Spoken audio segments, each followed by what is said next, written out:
Want to change your iPhone's default phone app? Let's quickly cover what's possible and what isn't. First, check your iOS version, open Settings, tap General, then About to view the software number.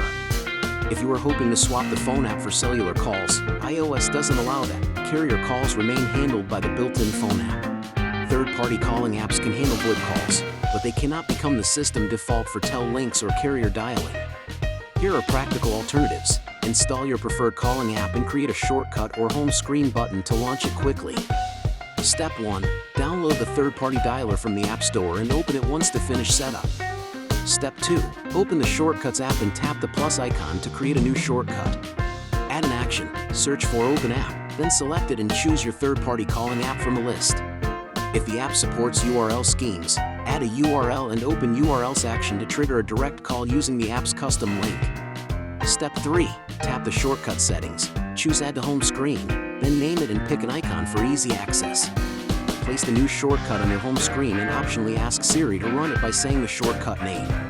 That's it. You can't set a system default for carrier calls, but shortcuts give you a fast, convenient way to use another calling app.